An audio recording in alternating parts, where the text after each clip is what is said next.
Yulia here. Today I have a very interesting guest here with me, probably the most active and knowledgeable person in a retail innovation ecosystem that I personally know. The Retail Innovation Manager of Johnson & Johnson Canada, Geeta Chopra. Hi Geeta, thank you so much for joining me. Hi Yulia, thank you so much for having me.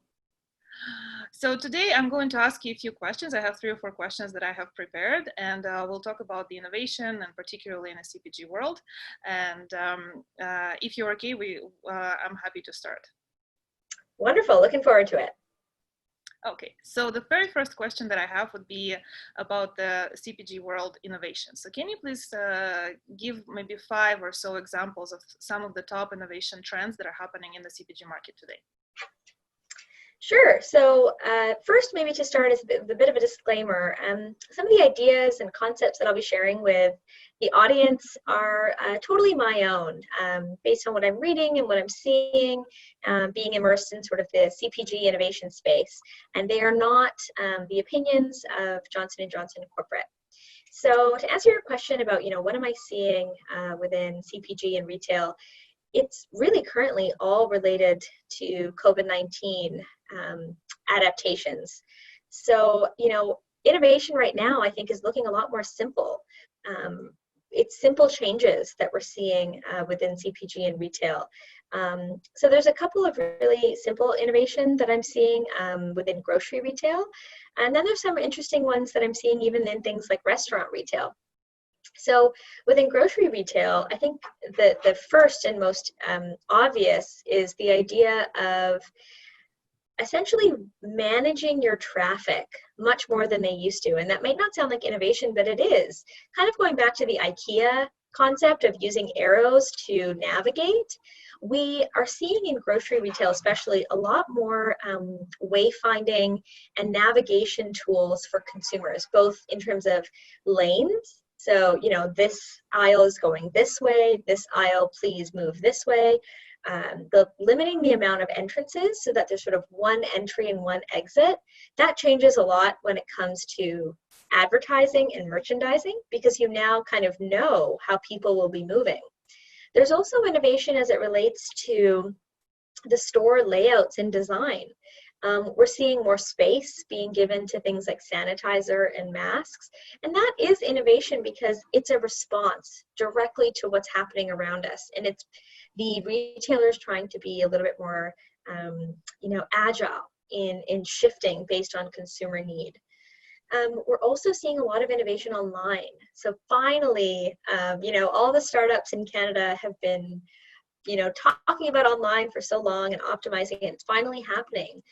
We're seeing things like being able to speak to pharmacists using telehealth online rather than going in store. We're seeing things like scheduling appointments using online scheduling tools so you don't have to wait long hours.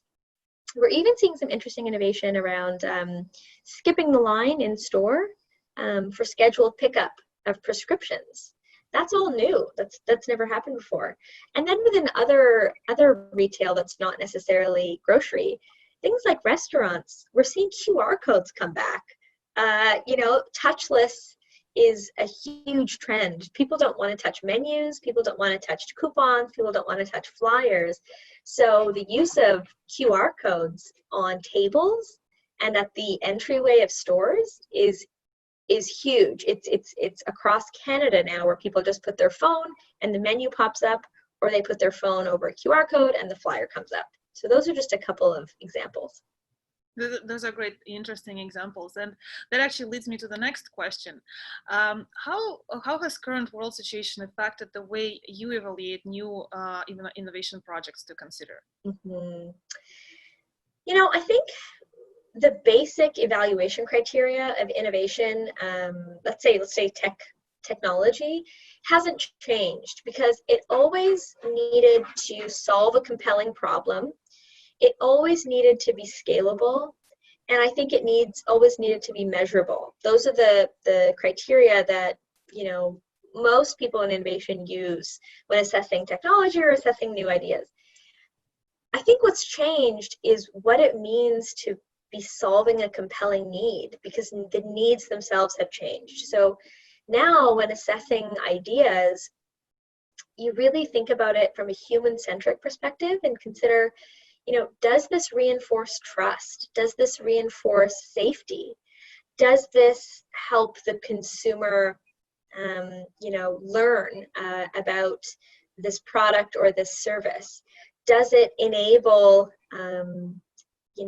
access for a group that maybe can't go in store or is immunocompromised or, doesn't feel safe to go in store? So the compelling need now is, I think, a lot more human-centric than ever before. But it's still, that's the criteria. And then the criteria of, can it be scalable? Still important.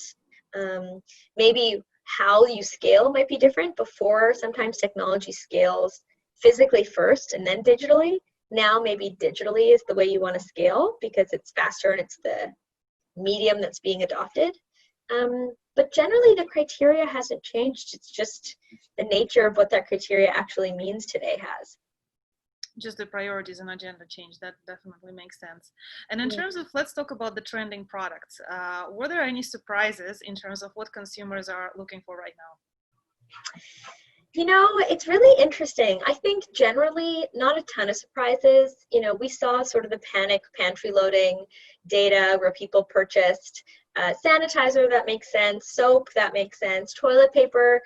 At first, I don't think made sense, but now sort of does as a sort of a staple product as it relates to like feeling safe and secure in your home and feeling like you have what you need. I saw some really interesting differences by country, looking at other countries and what sold out first. It's interesting in Mexico, tortilla shells and rice sold out. In parts of Europe, alcohol sold out. So it's just really interesting culturally. You see kind of what priorities are or what people associate with safety. What I will say is interesting as it relates to what people are buying is there's definitely a dichotomy. There's a difference in two, I think, motivations. One is discipline. So think of that as like wanting to eat healthy, wanting to exercise, wanting to build immunity, wanting to strengthen your mental health.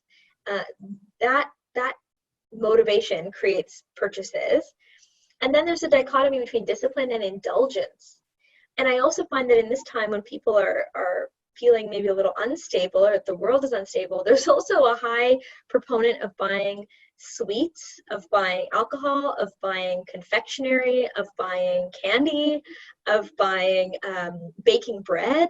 Those are indulgent purchases, right? So it's funny because there's this dichotomy as we're seeing people aspirationally want to invest in maybe healthier habits, and then realistically maybe serving their emotional needs through indulgent habits.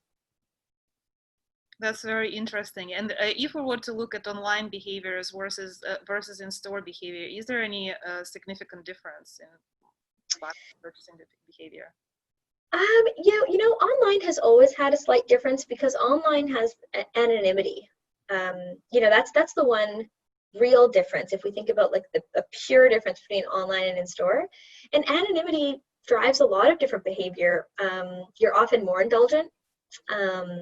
You're interestingly, you stop yourself less. We've all had that, right? When we're on a beauty site or we're shopping maybe late at night, and you'll buy more. And sometimes it's just the presence of other people in a store that make you sort of buy more realistically. But online, there is no cart that you fill really physically, so you can buy 5 of something or 10 of something. So that's an interesting behavior. I think we've all been really interested to see the just spike of buying groceries online. That wasn't common before COVID. It was growing, but the spike in buying grocery online really rose, and not from all traditional retailers, but people were buying groceries from restaurants that were selling their groceries. They were buying them from wholesalers that were selling grocery, from local grocers that had quickly enabled online purchasing or online ordering. So that's a difference.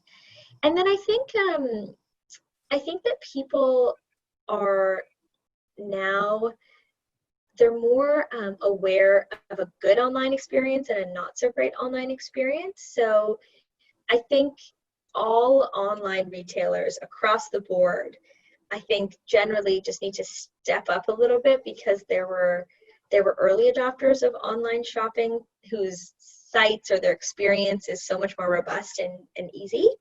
And there are some that are still kind of gaining traction. So I think consumers are shifting even where they're buying, just based on how easy it is. So that's just a difference. And that's a very important one, definitely. Mm-hmm. Well, I think we'll probably, with this question, we'll wrap it up. I know that we're at our time mark. Thank you so much for joining today. Very interesting to hear your perspective, and we'll definitely stay in touch, and I'll see you soon, hopefully in person at some point. At some point. Thank you so much. Thank you.